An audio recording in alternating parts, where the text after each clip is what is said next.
What's up, guys? It is your boy Simone Fan 101, and today we are going to be reviewing Iron Man 3. Now, before I continue, if you hear music at all, that's my dad playing guitar. Because his hearing is not exactly great, he turns his music very loud, and yes, that is bothersome to both me and my mom. So I'm gonna try to stay on point. But if you see me veering off, like off topic or not, very unintelligible, that's because I'm trying to deal with the music going on in my head while I'm trying to think. So let you guys know that there. Iron Man 3 was, of course, the first the first MCU film released after the Avengers, and it showed because the box office, even though the budget was $200 million, the box office came back as $1.2 billion, which doubled what the last Iron Man film did, with around $600 plus million. So this film was very different in a lot of ways. There are specifically two ways. One, the first reason why this is different than from the first two Iron Man films is because it was a film that came off the Avengers. Now, of course, the Avengers, with how big and grand that film was, this film was also felt pretty big by comparison. It's also a pretty big film in terms of, the scope of it, some of the things that they do. And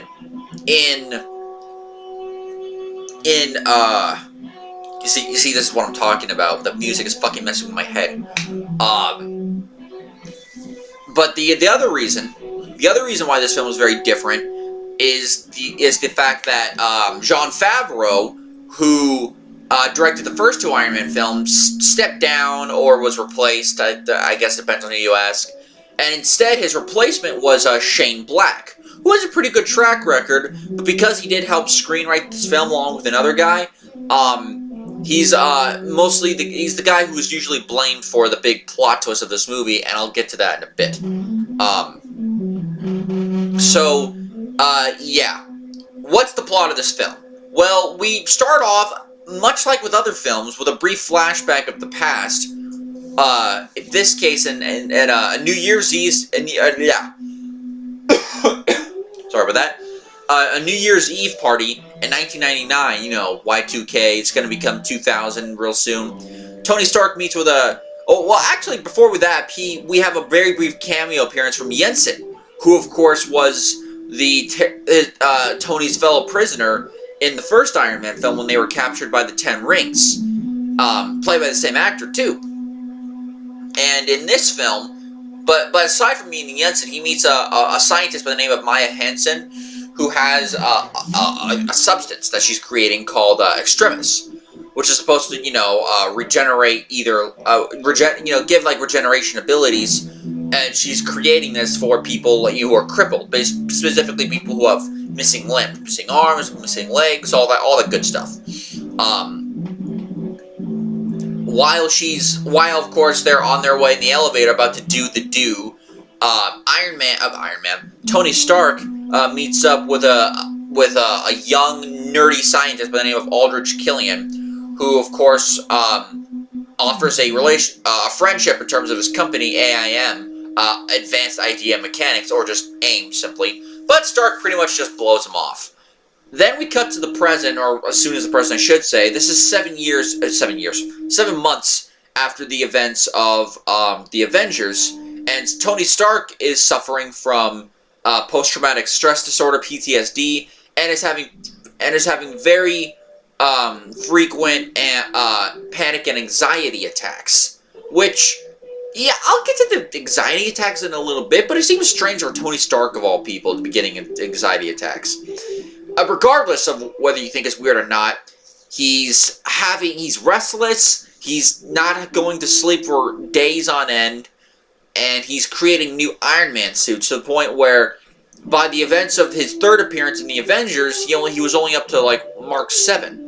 Whereas in this film, he's already created Mark 42, which of course is a new type of Iron Man suit which separates and can come back together with some chips that he implanted into his body. And obviously this is also causing problems, a little bit of problems in his relationship with Pepper Potts, who of course they hooked up at the end of Iron Man 2. because this is she's living with him now. After this, so that's the kind of the beginning part of this. What's going on? There are several bombings that are happening throughout different places, not just in America, but also in other parts of the world. And they're being, and of course, the man taking responsibility for these terrorist attacks is a man by the name called the Mandarin, who, from the looks of it, is the leader of the Ten Rings, who, of course, kidnapped Tony Stark in the first film. And so, yeah, all that shit's going on. War Machine is repainted, or rebranded, I should say, by AIM and the government as the Iron Patriot. So that way it could look more, friendly to other countries and stuff. Well, friendly to the U.S., but kind of be like their big American hero. Which is weird because I have Captain America back, but then again, as we see in Winter Soldier, he's working for S.H.I.E.L.D., not for the government itself. So, yeah, while this is all going on, Aldrich Killian comes back into their lives, Tony and Pepper's life. He's much different, he's not as nerdy, he's cleaned himself up, and he's working on new technology that looks pretty cool.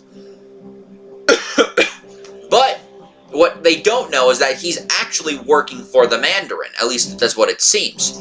And Maya Henson, who works under Aldrich Killian, believes that he's working for the Mandarin as well. On top of that, when an explosion takes place, when one of the terrorist explosions takes place, which it looks a lot like, an extremist thing going wrong, because we see an idea of what extremists looked like in the beginning of the film with the plant blowing up. We see a man blowing up with the extremist, and Happy Hogan, who of course is played by Jon Favreau in this film,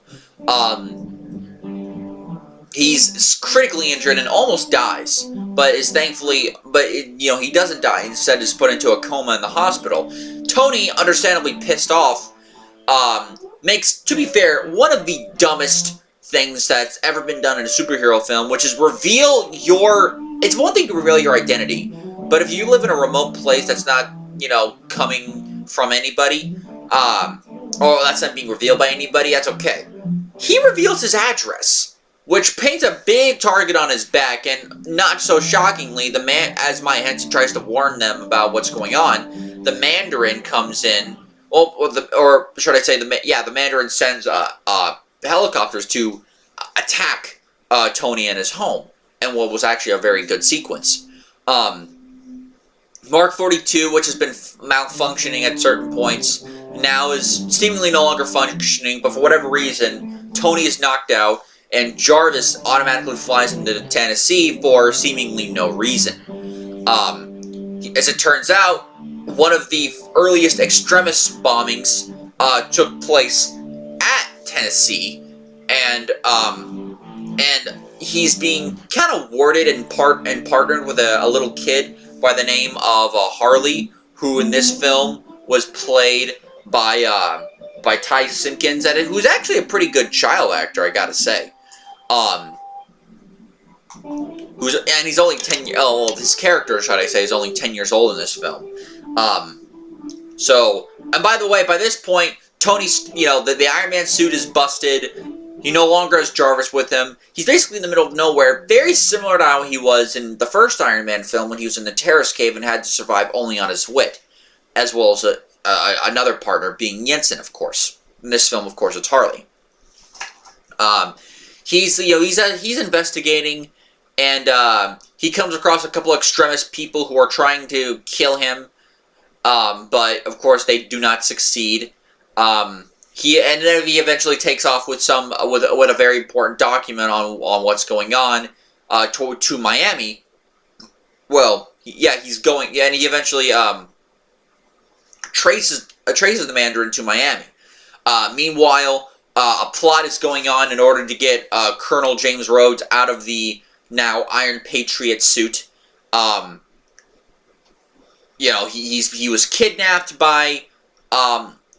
He was kidnapped by the people, by this group, whatever the hell is going on, and he was forcibly removed from his suit by Aldrich Killian, who of course has completely, embraced the extremist thing to the point where now he can breathe fire. He's got, he could almost turn himself hot, almost like lava-like in a sense.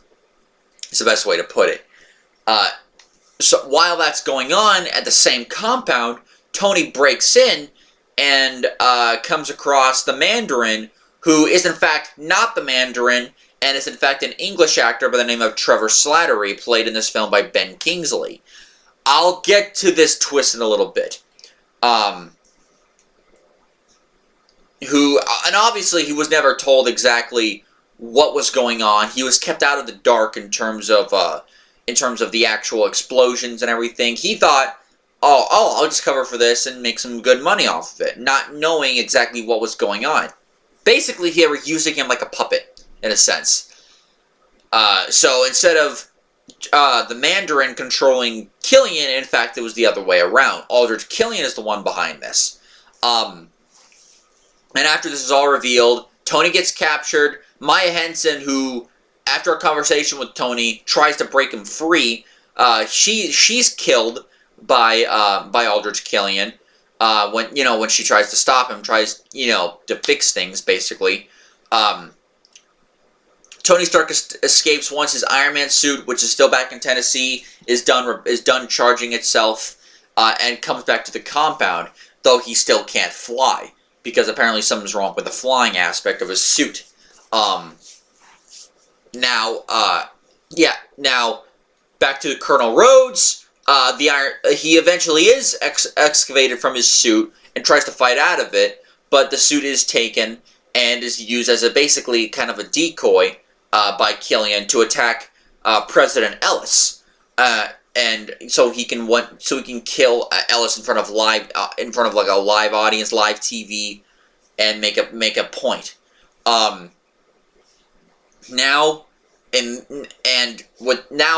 Should I say, Colonel Rhodes and Tony team up. They're able, even though they fail to rescue the president from Air Force One, they are able to save a bunch of other people who fall out of the plane, and what was a very good sequence, a great sequence, in fact. The final climax eventually leads them to a port where they both attack the extremists and the whole group, and they have help because Tony Stark, as I said earlier, made a shit ton of Iron Man suits, and now he's given the protocol to Jarvis, who's back online with Tony, to basically send all the Iron Man suits in for a giant climactic battle. And Stark, they tease that Pepper Potts dies. Stark thinks she's dead, fights Aldrich Killian, and right when Tony appears that he's about to lose, Pepper comes in because now she's contracted Extremis successfully, and she does some superhero stuff. And actually, unlike before, where you might think, okay, Iron Man's going to do it. No, Pepper Potts is the one that gets the final kill in on Aldrich Killian, which is actually kind of cool. And in order to fix things, Stark has Jarvis to remotely destroy every single Iron Man suit that he makes. He fixes Pepper Potts' Extremis side effects so that way she's back to normal. And he even undergoes surgery to remove the shrapnel in his chest so that way he no longer has to throw his arc reactor that he made in Iron Man 2, and he throws it away. And he makes, of course, the very poignant point that even without the technology, he will always be Iron Man. And, of course, which leads to a funny post-credits scene in which Bruce Banner is playing the role of therapist, even though he's not at all, with the therapy. And, he's not a therapist. He's not that kind of doctor. Sorry about that. I woke up from a nap earlier. And he falls asleep and misses the entire thing, which is actually kind of funny. And it's like, man, the look in this poor fucker's face. It's like, man, he wants to be anywhere but there in terms of the therapy thing. So, okay. There's a lot to unwrap here, and much like with Iron Man 2, that is kind of the problem. It's definitely scaled down from Iron Man 2, It's not nearly as much of a mess, but it still is a mess. But, okay, what's good about this film? Well, like I said, most of the cast is very much on point, like I said. Robert Downey Jr., great as always as Iron Man. Gwyneth Paltrow as Pepper Potts is great. Don Cheadle, who reprises his role from Iron Man 2, unlike Terrence Howard. He does a great job as Colonel James Rhodes. Guy Pearce plays Aldrich Killian. Now, I'm not a fan of where they took the character, but I will admit that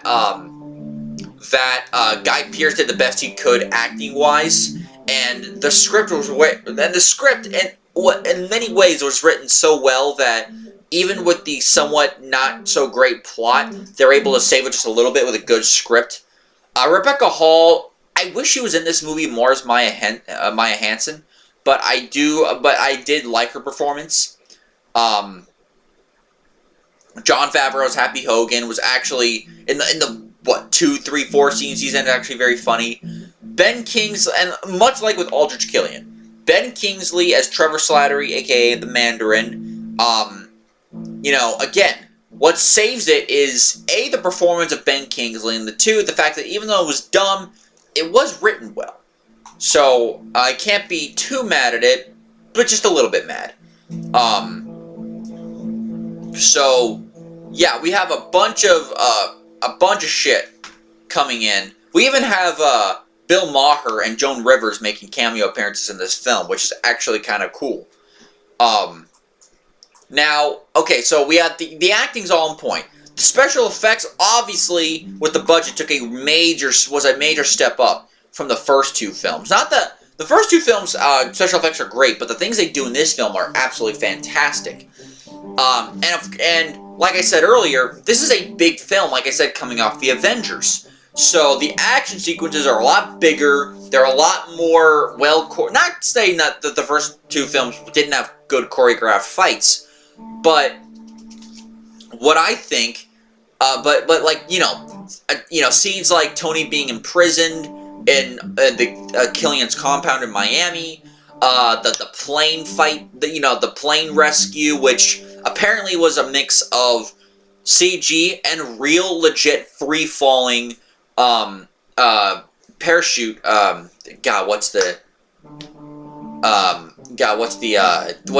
Whatever, when you fall out of the plane, you put the parachute out, free falling kind of thing. That was, some of that was legit done from that kind of camera point of view, which is really cool.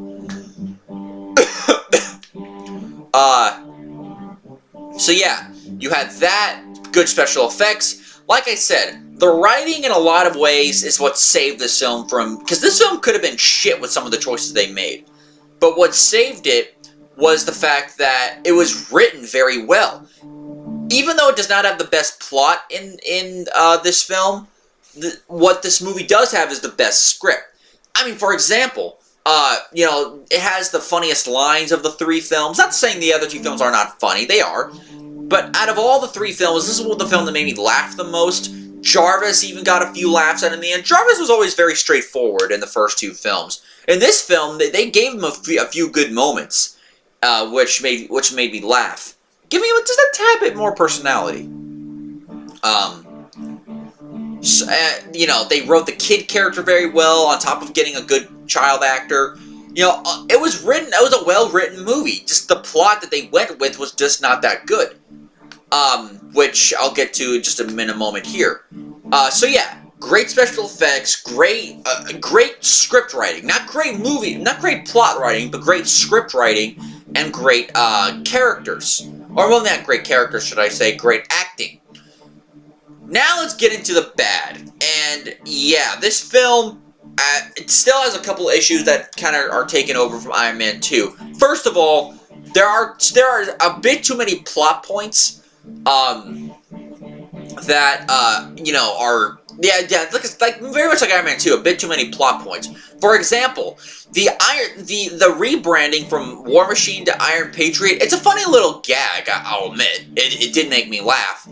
But in terms of an actual plot point, it doesn't really go anywhere. And hell, they dropped the whole Iron Patriot thing by Avengers Age of Ultron, although, to be fair, being called the Iron Patriot suit that was an AIM decision. Of course, AIM was headed by Aldrich Killian, who's the main baddie of the movie.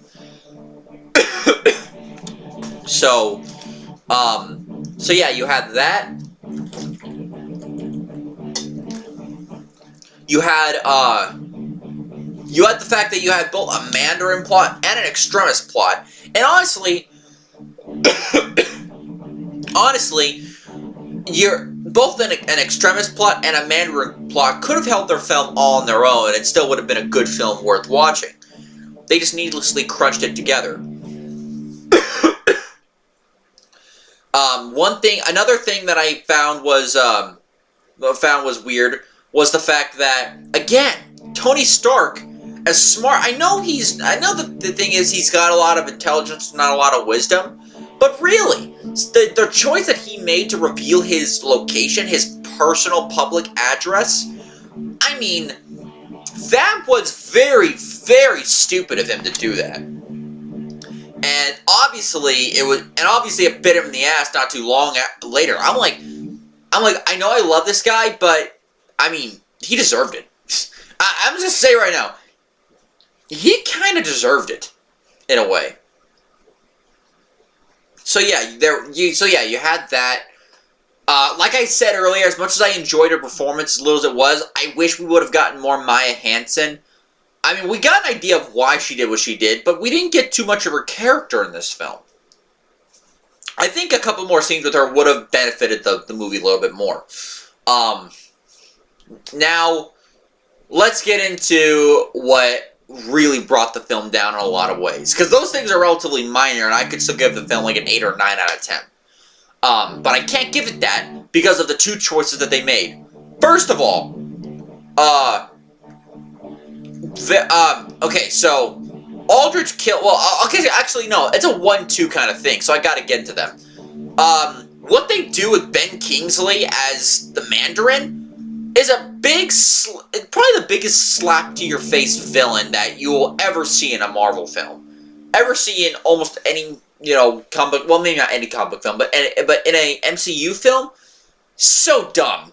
I mean, the direction they took with the character, I'll admit, it was written well enough to the point where I laughed. But the problem is the fact that this is, first of all, you got Ben Kingsley, who's a consummate professional and a great actor. He has been for many years. But second off, he was written, in the beginning of the film, he felt like a real threat. I'm like, holy shit, this guy's awesome. I mean, like, I don't care if you could tell he's, like, maybe two-dimensional in a way, but he was played so well, and I was like, they were giving him just enough moments to where he could be threatening. I'm like, holy shit, this is gonna be kick-ass. But then, of course, what happens? He turns out to be an English actor, and as a complete joke. And keep in mind, the Mandarin is supposed to be, like, the big Iron Man baddie in the comics. Like, if there's like a Joker to a Batman, that's what the Mandarin is. Iron Man's Joker in a lot of ways, and that's also part of the problem. Is like, on the one hand, it was written well enough to where it could be funny, and I did appreciate what they were trying to do with it, knowing the plot twist ahead of time. But on the other hand, I mean, really? We could have had the awesome Ben Kingsley against the awesome Robert Downey Jr. in a fight of great special effects, great character moments, and just things that would have been so compelling. And they threw it all away for two things. One, they threw it away for a joke, and two, they threw it away for a different villain. Now, in a way, I wouldn't mind it too much if they had a good enough replacement for it, like Captain America: Civil War. We could have gotten a fight between 5 super soldiers against Iron Man, Bucky Barnes, and Captain America, but instead we got Iron Man versus Captain America and Bucky, which I'll get to that when I review Civil War. But then we have Iron Man. But then we have this film, where it's like, what's the replacement again? Who's the big villain again? Some asshole in a suit. I'm like, Jesus! This is the third film in a row that we got this! I mean, think about it. In the first one, we got Obadiah Stane, but in that film, it made sense because A, it was a plot twist that he was the villain, and B, because we already had the obvious one in Raza, and that's the other thing, I just realized that. They basically ripped off the first film by having your main villain seemingly be a terrorist, and then it turns out that the real villain is some guy in a suit that wants to screw you over. They basically ripped off the first movie for that. That is bad. I'm sorry. That's stupid. Then you had Aldrich Killian. Again, an asshole in a suit. Again, I wouldn't have minded it too much if we didn't already get that in Iron Man 2. But we did with the Justin Hammer character, who basically overshadowed Mickey Rourke's Ivan Vanko as sort of the main villain of the movie. He overshadowed him a lot because Ivan Vanko was barely in the damn film. And that film also suffered from too many plot points that took away from the character of Whiplash, the Whiplash-style character. In this film, they took away from the Mandarin character to get to this asshole. And by the way, his backstory is weak. All because Iron Man, Tony Stark blew him off and said, "Oh, I will meet you up on the roof in a little bit." And it's like, oh, that's why I hate you so much. Basically, he's, you know, even though he won't say it, he's still fucking pissed off, has a little child tantrum almost that Tony Stark blew him off all the way, all back when. So yeah, all that, I mean, the backstory is weak. The only thing that saves either of these two characters is the fact that they were played by good actors in Guy Pearce and Ben Kingsley, and the fact that the movie was written well in terms of the script. But that doesn't save it from being an incredibly stupid bad decision, especially when your backup is even worse. This is like when in the Godzilla 2014 film, when they killed off the most compelling character of the whole movie. Which was not Guy Pearce, but it was I forget the actor's name, but they killed off the most compelling character in the whole movie, only to replace him with his son, who was played by Aaron Taylor Johnson, who doesn't do all that much, and compared to the father character, is just boring. And yeah, so unless you have a good replacement, it sucks. And that's exactly what happened. What they did was completely shitty. And what makes it even worse is that, like I said, leading up to the reveal, the scenes that where Ben Kingsley was just playing the Mandarin as the Mandarin, not as an actor, was so freaking well done. How threatening. He was very threatening. Very frightening. I mean, like, the guy fucking made you shit yourself. And the fact that they gave him a shitty replacement and what they did with him, I mean, that kind of pissed me off. So, because of that, I cannot give this a high score. I'm still going to give it a positive score, because this is still a very well-made film. It has the best script, just not the best plot, and that's kind of the film's biggest issue. Along with a couple other things like that I mentioned earlier. Overall, I'm going to give this movie a 7 out of 10. It's better than Iron Man 2, but not by too much, only because they were able to condense the plot a little bit more, and the fact that they definitely kind of went back to basics with Iron Man, but not too much. Which is, not too much, and some of the story choices just wasn't that great. I'm going to give this, like I said, a 7 out of 10. Until next time, guys, I'll see you later, hopefully later tonight, when I review Thor: The Dark World. Pray for me, guys, because I'm not looking forward to reviewing Thor: The Dark World. That's going to be, like Captain Marvel, I mean, that's the other truly weak piece MCU film of the franchise. Wish me luck.